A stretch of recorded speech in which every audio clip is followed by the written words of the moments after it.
এ পর্যায়ে প্রবাস সংবাদ।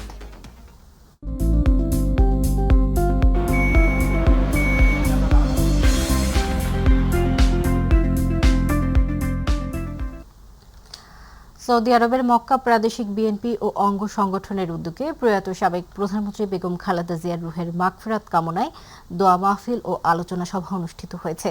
প্রতিনিধি এম সাইফুল ইসলাম জানান, মক্কার এক হোটেলের হলরুমে মক্কা বিএনপির আহ্বায়ক এম জহির আহমেদের সভাপতিত্বে যুগ্ম আহ্বায়ক দেলোয়ার হোসেন মিল্কির পরিচালনায় সভায় বিশেষ অতিথি ছিলেন মক্কা বিএনপির যুগ্ম আহ্বায়ক দেলোয়ার হোসেন খন্দকার, যুগ্ম আহ্বায়ক রহমত আলী খাঁ চৌধুরী, যুগ্ম আহ্বায়ক আলমগীর শাহ আলম হিলালি, ফরিদুল আলম, কামাল হোসেন, মক্কা যুবদল সাধারণ সম্পাদক শামসুল আলম হিমু, সাংগঠনিক সম্পাদক ফাহাদ সহ সভাপতি কাসেম মেম্বার সহ বিএনপির অঙ্গ সহযোগী সংগঠনের নেতৃবৃন্দ।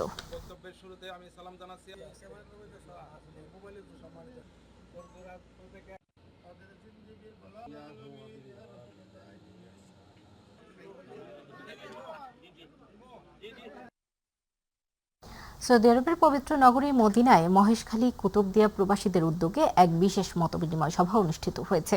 প্রতিনিধি আব্দুল্লাহ আল মামুন জানান, আগামী ত্রয়োদশ জাতীয় সংসদ নির্বাচনে কক্সবাজার 2 আসনে বিএনপির নির্বাহী কমিটির সদস্য ও সাবেক সংসদ সদস্য আলমগীর মোহাম্মদ মাহফুজ উল্লাহ ফরিদকে বিজয়ী করার লক্ষ্যে এই সভার আয়োজন করা হয়।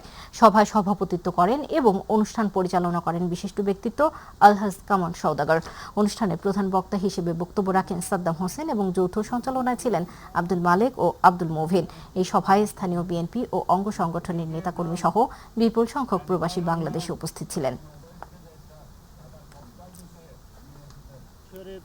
যারা প্রবাসী মহেশখালীর আছে, মহেশখালী কুতুবদিয়া আজকের মতবিনিময় সভায় মহেশখালী অনুরোধ